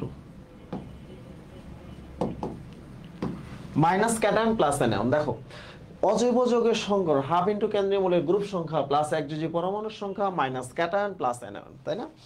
এখন প্রশ্ন হচ্ছে যে এই সূত্রটা আশা করি কিছু বুঝো নাই। যেমন তোমাকে প্রশ্ন করছে যে অ্যামোনিয়াম প্লাসের সংকরণটা কি, তুমি বলবা কেন্দ্রীয় মৌল হচ্ছে এখানে নাইট্রোজেন, নাইট্রোজেনটা আমরা বলতে বোঝাই পারমাণবিক সংখ্যা 7, প্রাকৃতিক প্রচলিত নিয়মে যদি ইলেকট্রন বিন্যাস করি তাহলে এটা 2 5, তাই না? ওই যে ছোটবেলার নিয়মে। তাহলে শেষ কক্ষপথে 5টা আছে।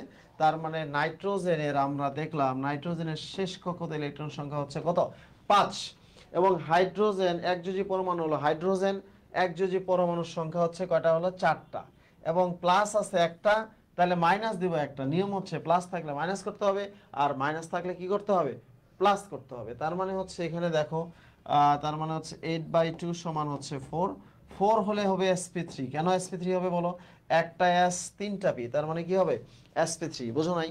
আচ্ছা দেখো, এই যে যদি তোমার হচ্ছে sp হয় তাহলে বলবা হচ্ছে 2, যদি sp2 হয় তাহলে বলবা হচ্ছে 3, যদি sp3 হয় তাহলে হবে 4, যদি sp3d হয় তাহলে হবে 5, যদি sp3 হচ্ছে d2 হয় তাহলে সেটা কি হবে বলো? 6। এভাবে আমরা সংকরণ বের করতে পারি। তাহলে সংকরণ বের করার জন্য আমাদের খুব ইজি মেথড আছে, খুব সহজ মেথড আমরা এখানে অ্যাপ্লাই করতে পারি। ঠিক আছে, আলহামদুলিল্লাহ ডান লেখছো। হ্যাঁ তোমরা পারতেছো, সো লেগে থাকো, আর কিছু দরকার নেই, জাস্ট লেগে থাকো। এখন যেটা বলছিলাম যে সংকরণ বন্ধন কোন আকৃতি, তাই না? একটু পরে আসতেছি, আমরা একটু দেখে আসি। সেটা হচ্ছে সংকরণ বন্ধন কোন আকৃতি। ধরো এখন পরীক্ষায় আসছে যে sp3, তোমরা জানো যে এসপি মানে হচ্ছে 180 ডিগ্রি, তাই না? এটা দেখতে হচ্ছে সরল রৈখিক, সবাই জানো তাই না? সরল রৈখিক, ঠিক আছে, সরল রৈখিক। তোমরা জানো হচ্ছে sp3 তার মানে হচ্ছে 109 ডিগ্রি 28 মিনিট। তাহলে 3 হচ্ছে ত্রিভুজ আকৃতি বা ত্রিকোণাকার। আচ্ছা sp2 বাদ পড়ছে, এটা হলো sp2 120 ডিগ্রি, ঠিক আছে। এটা হলো sp3 109 ডিগ্রি 28 মিনিট চতুস্তলকীয়, ঠিক আছে। যদি আরো বেশি হয় sp3d 5 পঞ্চমীর, এটা হচ্ছে 92 ডিগ্রি। আর sp3d2 যদি হয় তাহলে হচ্ছে 79 ডিগ্রি। সো এগুলো হচ্ছে তোমার মনে রাখতে হবে। এখন সবসময় কি এরকম হবে? এরকম তো হবে না। যেমন ধরো কার্বন টেট্রাক্লোরাইড, ঠিক আছে, কার্বন টেট্রাক্লোরাইড আমরা যদি সংকরণ বের করি, কার্বনের শেষ কক্ষপথে 4টা ইলেকট্রন আছে, একযোজী পরমাণু 4, প্লাস মাইনাস চার্জ কিছুই নেই, তার মানে 4। চার্জ না থাকলে 0 বসাই দিবা, তার মানে 8/2 সমান 4। 4 হলো sp3। আমরা জানি sp3 যদি হয় তাহলে তার বন্ধন কোণ হচ্ছে 109 ডিগ্রি 28 মিনিট। আর আকৃতি কি বলো? চতুস্তলকীয়। নর্মালি আমরা এটা জানি, তাই না? কিন্তু এটার ব্যত্যয় ঘটে কোনটা? যেটা ব্যত্যয় ঘটে সেটাই পরীক্ষায় আসে।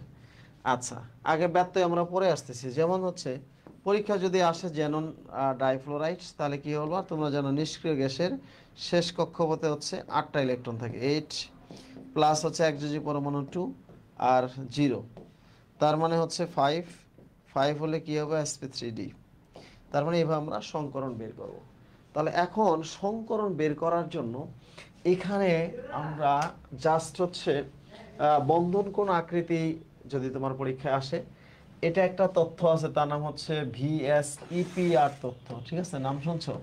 Valence shell electron pair repulsion, ঠিক আছে, valence shell electron pair repulsion. তার মানে হচ্ছে এটা হলো বন্ধন কোণ। যেমন হচ্ছে দেখো অ্যামোনিয়া,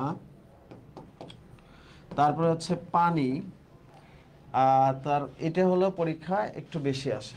তাহলে দেখো অ্যামোনিয়া হচ্ছে এক জোড়া মুক্তজোড় ইলেকট্রন আসে, এটা থাকে হচ্ছে 2 জোড়া মুক্তজোড় ইলেকট্রন আসে।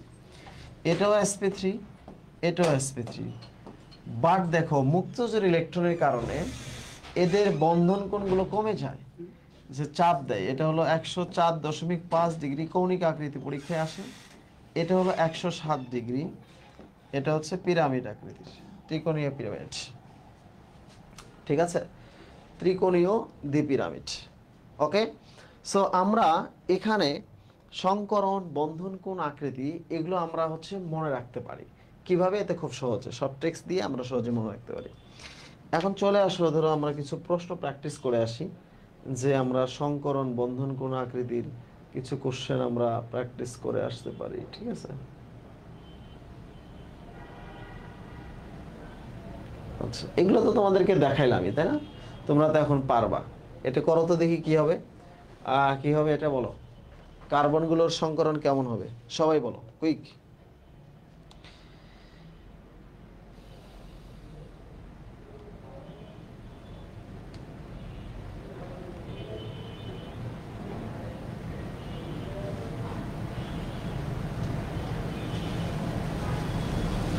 আজকে বেশিক্ষণ পড়াবো না তোমাদের, হচ্ছে সমস্যা নাই, 30-এ শেষ করে দিব। একটু দেখো,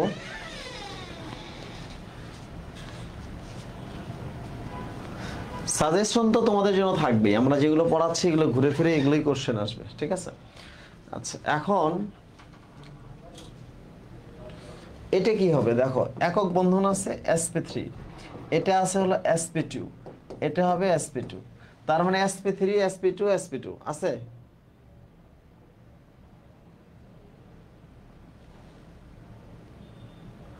আচ্ছা, এই যে দেখো sp3 sp2, এটাই তো आंसर। ওকে, আচ্ছা এখন তোমাদের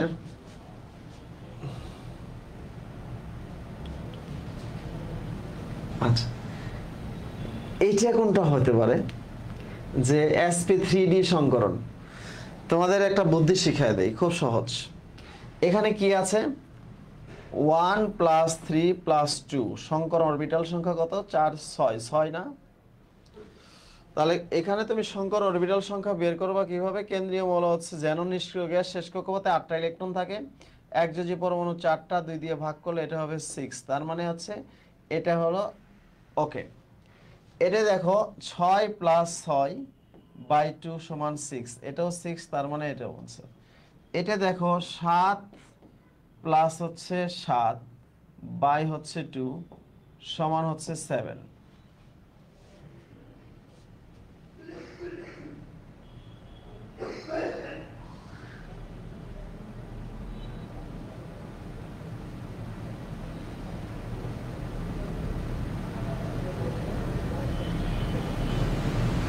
আচ্ছা, sp3d2 সংকরণ কোনটি? তার মানে a আর b দুটোই হবে, ঠিক আছে?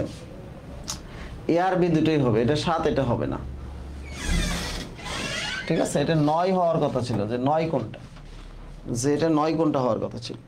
এই ধরনের অপশন কিন্তু পরীক্ষার হলে ভুল থাকবে। সো ভুল থাকলে তুমি প্রথম একাধিক অপশন থাকলে কিন্তু একটাই দাগাইতে হবে, সেক্ষেত্রে প্রথম অপশনটা তুমি দাগাবা, সবগুলো দাগানোর দরকার নেই, জাস্ট প্রথম অপশনটা তোমাকে দাগাইতে হবে, ঠিক আছে? সংকরণ, বন্ধন কোণ, আকৃতি, বিশাল একটা জিনিস শেষ করলাম।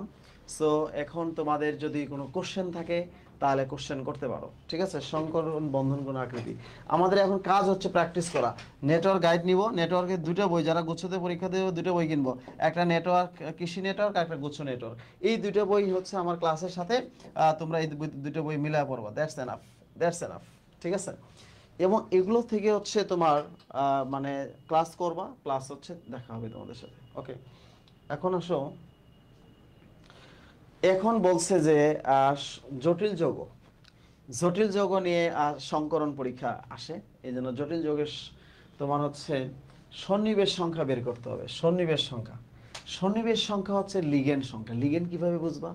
লিগেন্ড তো তোমরা চেনো, যেমন হচ্ছে ক্লোরিন ব্যতীত বাকি দেখবা যে ফার্স্ট ব্র্যাকেটের ভিতরে থাকে, সেটাই হচ্ছে লিগ্যান্ড। ফার্স্ট ব্র্যাকেট, তার মানে ফার্স্ট ব্র্যাকেটের ভিতরে কত আসে 6, তার মানে লিগ্যান্ড সংখ্যা হচ্ছে 6। এটা হচ্ছে কত আছে 6, এর লিগ্যান্ড সংখ্যা হচ্ছে 6। এখানে কত আছে 6, এর লিগ্যান্ড সংখ্যা হচ্ছে 6। এখানে আছে কত 4, হচ্ছে লিগ্যান্ড সংখ্যা 4। তার মানে 4 সন্নিবেশ সংখ্যা বিশিষ্ট জটিল যৌগটা হচ্ছে ডি, হলো ঢাকা। তার মানে বলো সহজ না কঠিন? তার মানে নিয়ম জানলে বিয়ের আগে শ্বশুর বাড়ি, তাই না? তোমরা কিন্তু শুরুতে যা ছিলে এখনো তাই আছো। সো ইউ আর দ্য মানে লাকি পারসন, আমি লাকি পারসন যে তোমরা শেষ পর্যন্ত ক্লাসগুলোকে গুরুত্ব দাও। আল্লাহ তোমাদের চান্সের জন্য গুরুত্ব দেবে ইনশাল্লাহ, ঠিক আছে? শিক্ষক হচ্ছে পিতামাতার খুব কাছের, তাদের সাথে কখনো বেইমানি করা যাবে না, এবং তাদের সাথে হচ্ছে কখনো খারাপ ব্যবহার করা যাবে না, ঠিক আছে? ওকে, এই যে দেখো কেন্দ্রীয় পরমাণুর সংকরণ, হ্যাঁ, এটা জাহাঙ্গীরনগরের কোশ্চেন একটু ডিফারেন্টই হয়। এই যে 6 আছে, তাহলে আমরা সংকরণ হচ্ছে sp3d2 হওয়ার কথা ছিল, তাই না? তার মানে হচ্ছে এরকম হওয়ার কথা ছিল, কিন্তু ঘটনা হচ্ছে যে এই যে সায়ানাইড আছে, সায়ানাইডটা হচ্ছে স্ট্রং লিগ্যান্ড, এবং স্ট্রং লিগ্যান্ড হওয়ার কারণে ডিটাকে আগে দিতে হবে, তার মানে আনসার হবে এটা ডি। বুঝতে পারছো? তাহলে সায়ানাইড আগে দিতে হবে। যদি এখানে ক্লোরিন থাকতো তাহলে আমাদের sp3d2 হতো, বাট সায়ানাইড অ্যামোনিয়া এগুলো হচ্ছে স্ট্রং লিগ্যান্ড হওয়ার কারণে এদেরকে হচ্ছে তোমার মানে ডিটাকে আগে দিবা। এগুলো ডিটেলস কাহিনী আছে, কাহিনীগুলো তোমরা হচ্ছে এই মুহূর্তে পড়ার সুযোগ নাই। তোমাদের দরকার শুধু আনসার আলী, তোমাদের দরকার হলো শুধু চান্স পাওয়া, সেটাই তোমাকে করতে হবে, আর কিছু না। ঠিক আছে? মজার মজার জিনিস আছে। পোলারিটি এগুলো তোমরা হচ্ছে তোমরা জানো যে হচ্ছে পোলার প্রান্ত। আচ্ছা, এখানে একটা কোশ্চেন আছে, নিচের কোনটি পানিতে দ্রবণীয়? এটা হলো ফাজানের নীতি। ফাজানের নীতিতে হচ্ছে তোমরা একটু ডিটেলস পড়ে নিবা। আমি একটা ছন্দ শিখাই যে ক্যাটামিয়া ছোট হলে অ্যানামিয়া বড়, অ্যানা ও ক্যাটার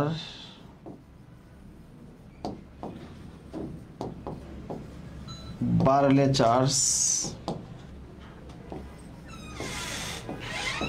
ডিও এফ কে ধরো।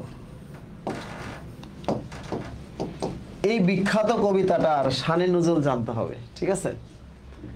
এই বিখ্যাত কবিতার শানে নজরুল জানলেই তোমাদের আসলে হয়ে যাবে যে ক্যাটামিয়া ছোট হলে অ্যানামিয়া বড়, অ্যানা ও ক্যাটার বাড়লে চার্জ ডিও এফ কে ধরো।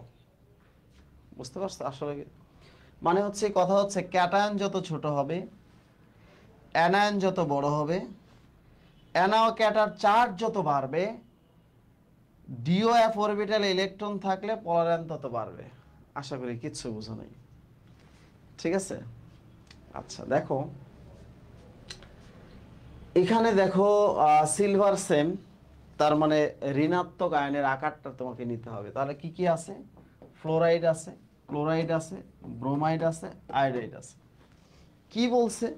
অ্যানায়ন যত বড় হবে পোলারায়ন তত বেশি হবে, সমযোজী বৈশিষ্ট্য তত বেশি হবে।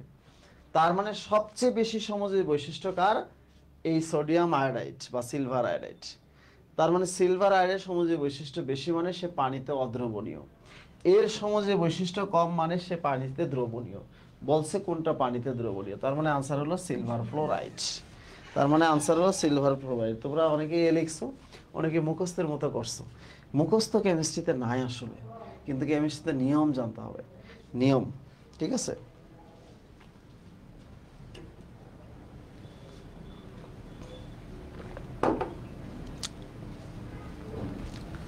আচ্ছা, এখন তাহলে কবিতাটা সবাই একটু পড়ো তো দেখি। ক্যাটামিয়া ছোট হলে অ্যানামিয়া বড়, অ্যানা ও ক্যাটার বাড়লে চার্জ ডিএফ কে ধরো। এটাগুলো ডিটেলস আরো পড়তে পারবা তুমি যখন সময় পাবা, যতটুকু দরকার ততটুকু। ভেরি ভেরি ইম্পর্টেন্ট একটা টপিক আমি তোমাদেরকে শেখাবো, সেটির নাম হচ্ছে হাইড্রোজেন বন্ধন। This is Hussain bond, Hussain বন্ধন। ঠিক আছে?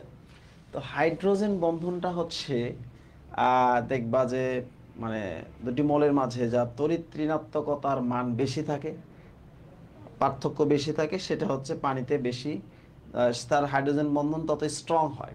আবার বলতেছি, তড়িৎ ঋণাত্মকতার পার্থক্য যত বেশি হবে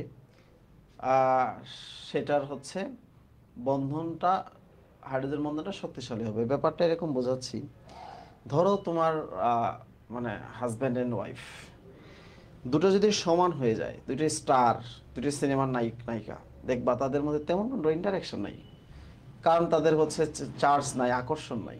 ঠিক আছে? বাট একজন মানে হাই লেভেলের আর একজন লো লেভেলের, দেখবা তাদের মধ্যে আন্ডারস্ট্যান্ডিং বন্ডিংটা অত্যন্ত শক্তিশালী। ঠিক আছে?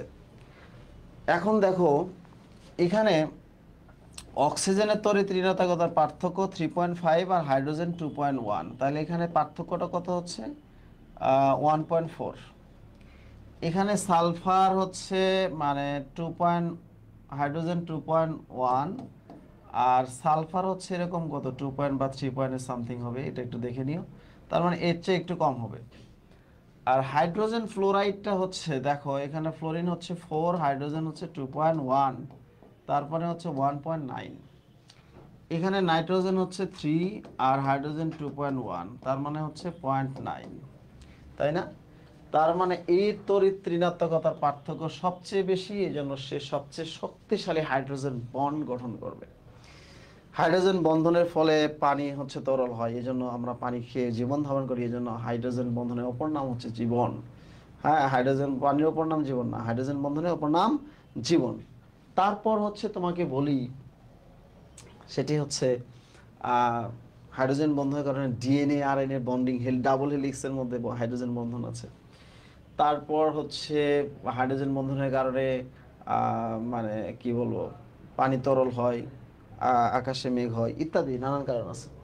চলো আমরা একটু দেখে আসি যে কোনটিতে হাইড্রোজেন বন্ধন আছে। এটা তো আমার এখন বলার মানে অপেক্ষা নাই যে একটু আগে দেখে আসলাম হাইড্রোজেন বন্ধন কোনটাতে আছে, কেন থাকবে সেটা আমরা দেখব। এই যে ডিএনএ শিকলে বিদ্যমান ক্ষারকগুলো পরস্পর কি বন্ধনে আবদ্ধ থাকে, তাই না? তোমরা জানো যে এটা হাইড্রোজেন বন্ধনে আবদ্ধ থাকে। ওকে, তোমরা এগুলো জানো। আচ্ছা, এখন হাইড্রোজেন বন্ধনের প্রভাব নিয়ে তোমরা একটু পড়াশোনা করবা। তবে আমি তোমাদেরকে গ্যারান্টি দিতে পারি যে পরীক্ষার হলে সংকেত থেকে একটা কোশ্চেন আসবে, এবং সংকেত থেকে তোমরা 99% স্টুডেন্ট আনসার ভুল করো। বলো ভাইয়া সংকেত কি পড়ানো লাগে, আপনি কি ক্লাসের সংকেত পড়াবেন? আমি ক্লাসে বলছি আজকে তোদের হচ্ছে 30-এ শেষ করব, বেশিক্ষণ ক্লাস নিব না। এরপরে ক্লাস হবে জম্পিশ লম্বা।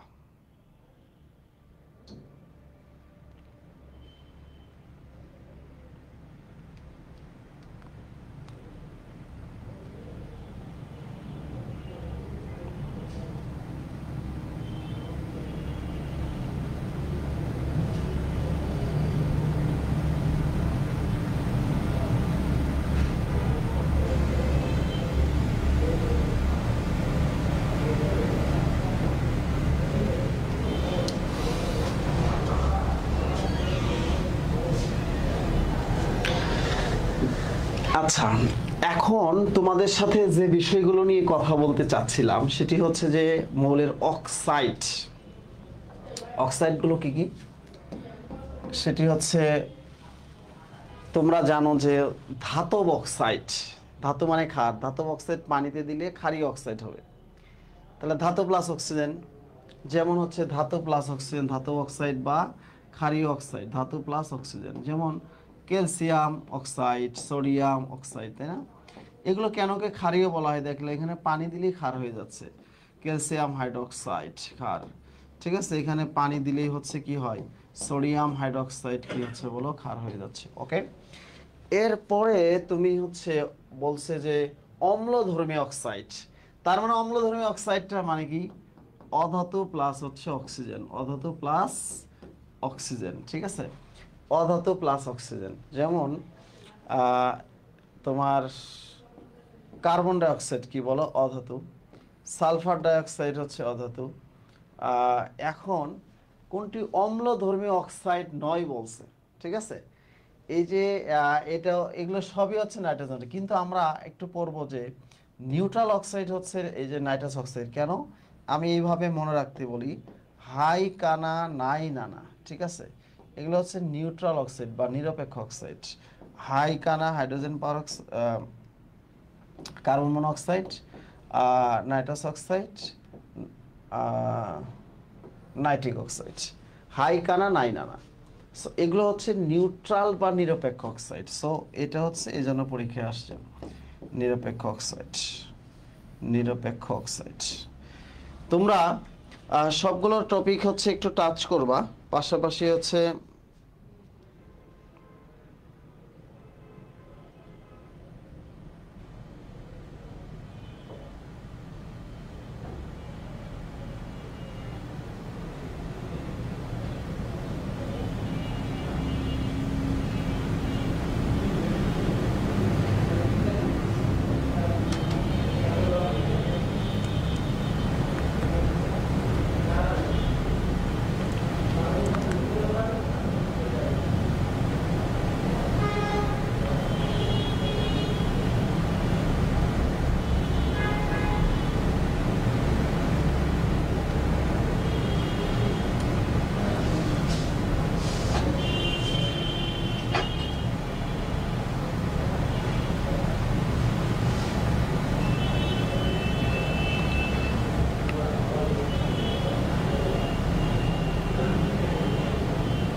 আচ্ছা সালফার 2.5, হ্যাঁ সুন্দর।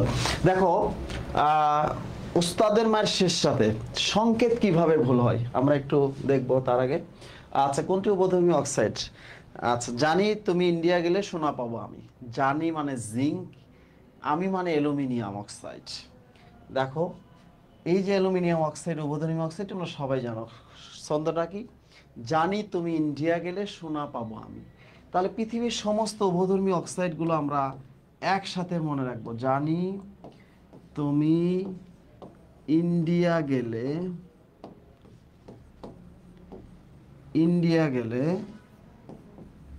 সোনা পাবো। জানি তুমি ইন্ডিয়া গেলে সোনা পাবো আমি। দেখো, জানি মানে হচ্ছে জিঙ্ক অক্সাইড, তুমি মানে টেলোরিয়াম অক্সাইড, ইন্ডিয়াম মানে হচ্ছে ইন্ডিয়াম অক্সাইড, গেলিয়াম অক্সাইড, আর সোনা হচ্ছে SnO2, SnO2 পাবো হচ্ছে PbO, আমি মানে হচ্ছে অ্যালুমিনিয়াম অক্সাইড। ম্যাক্সিমাম সময় হচ্ছে এইটা এবং হচ্ছে এই দুটো ভর্তি পরীক্ষায় আসে ম্যাক্সিমাম ক্ষেত্রে। তাহলে উভধর্মী অক্সাইড সব সময় হচ্ছে পরীক্ষায় আসে এই দুটা। সো এই দুটার সময় মনে রাখতে হবে। তাহলে এখন তোমাদেরকে পরীক্ষায় ধরো আসছে হচ্ছে ব্লিচিং পাউডার, তাই না? সবাই চিনো ব্লিচিং পাউডার। ব্লিচিং পাউডার এখন পরীক্ষার হলে ব্লিচিং পাউডার তোমরা জানো যে KOCl, ঠিক আছে, Cl, ওকে, CaOCl, ওকে। কিন্তু এটাকে সংকেতটা এভাবে আসছে, তো তুমি আর অপশন খুঁজে পাচ্ছ না। সো এটা হচ্ছে মানে প্রবলেম, যে একটু চেঞ্জ করে দিলে তোমার মাথা ঘুরে যায়, হাই কিভাবে আসছে সংকেতগুলো। ডলোমাইট যেমন অনেকবার এগ্রিকালচারে আসছে, ম্যাগনেসিয়াম কার্বনেট আর হচ্ছে ডট ক্যালসিয়াম কার্বনেট। কিন্তু পরীক্ষার হলে যায় আসছে কি ক্যালসিয়াম ম্যাগনেসিয়াম কার্বনেট, এইভাবে আসছে, জাস্ট এভাবে। প্লাবনটা পেয়ে গেছে, দুটোই তো সেম জিনিস, কোনো সমস্যা নেই। পরীক্ষায় আসছে হচ্ছে অ্যালুমিনিয়ামের আকরিক, ম্যাক্সিমাম হচ্ছে অ্যালুমিনিয়ামের আকরিক প্যাচ লাগে এবং এই অ্যালুমিনিয়ামের আকরিক বিভিন্ন জায়গায় আসে। তো নিয়ম জানলে তোমার আর প্যাচ লাগবে না, সেটা হচ্ছে মনে রাখবা হলো কোডাবাজি। কোডাবাজি কতে হচ্ছে কোরান্ডাম,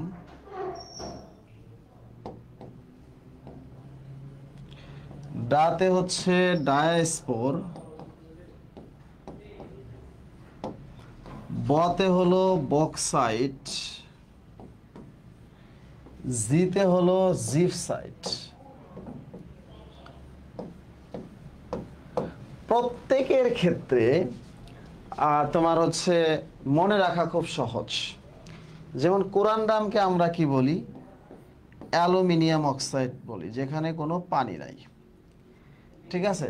ডায়াস্পোরকে হচ্ছে এখানে আমরা 1 অণু পানি দিলাম, ঠিক আছে। বক্সাইটটা হচ্ছে 2 অণু পানি দিছে। জিপসাইটটা হচ্ছে 3 অণু পানি দিছে।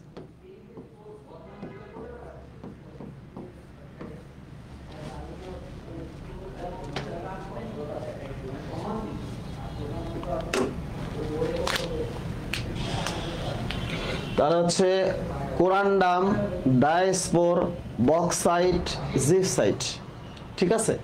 এভাবে আমরা মনে রাখি, আসলে নিয়ম জানলে তো বলছি যে বিয়ের আগে শ্বশুর বাড়ি যাওয়া যায়, তাই না? এই অধ্যায়টি হচ্ছে তোমাদের টোটাল আমি হচ্ছে স্লাইডটা দিয়ে দিব। টোটাল অনেকগুলো স্লাইড আছে, তোমরা এই স্লাইড দেখে দেখে কোশ্চেনগুলো সলভ করতে পারলে তোমার আর কোনো সমস্যা হবে না, ঠিক আছে। তুমি প্রত্যেকটাই হচ্ছে সুন্দর করে পারবা, হ্যাঁ। এবং যা কিছু ব্যতিক্রম সেগুলোই ভালো করে পড়বা, ব্যতিক্রমগুলোই ভর্তি পরীক্ষায় আসে, ঠিক আছে। আচ্ছা, আরেকটা জিনিস আমরা এখানে একটু পড়াই নাই, সেটি হচ্ছে এস ব্লক, পি ব্লক আর ডি ব্লক মৌল। তোমরা জানো যে এস ব্লক মৌল, পি ব্লক মৌল আর ডি ব্লক মৌল। এই ডি ব্লকের মধ্যে একটা জিনিস আছে হচ্ছে ট্রানজিশন এলিমেন্ট। ট্রানজিশন শব্দের অর্থ হচ্ছে অবস্থান্তর মৌল। এই তোমরা নিশ্চিতভাবে পড়ে আসছো, তারপরে একটু পড়বা যে অবস্থান্তর মৌল, ঠিক আছে, অবস্থান্তর মৌল, ওকে। অবস্থান্তর মৌলের সম্বন্ধে একটু পড়াশোনা করবা, ঠিক আছে? সো আমরা তোমাদের সাথে হচ্ছে মূলত পরীক্ষার আগে আমাদের মেন ক্লাসগুলো আবার মানে মেন ম্যারাথন ক্লাসগুলো আমরা আসলে সামনের দিকে নিয়ে আসবো। প্রত্যেকটা একদম ডিটেলস তোমরা প্রত্যেকটাই হচ্ছে রেডি থাকবা ক্লাসে। যারা মেডিকেল পরীক্ষার্থী আছে সারা ক্লাসে থাকবে, এবং আমি বিশ্বাস করব যে হচ্ছে কেমিস্ট্রিতে যদি তুমি যে কোনো জায়গায় পরীক্ষা দাও 100 টার্গেট নাও, কেমিস্ট্রিতে অ্যাটলিস্ট হচ্ছে 99% যেন তোমরা ভালো করো, সেই প্রত্যাশা নিয়ে আমি পড়াচ্ছি। এবং পরীক্ষার প্র্যাকটিস থেকে শুরু করে সব কিছুই হচ্ছে দেবো। তোমরা নেটওয়ার্কের গুচ্ছ নেটওয়ার্ক এবং কৃষি নেটওয়ার্ক বই দুইটা পড়বা, গুচ্ছ কৃষির জন্য কমপ্লিট আর ক্লাস করবা, তাহলে শেষ। তো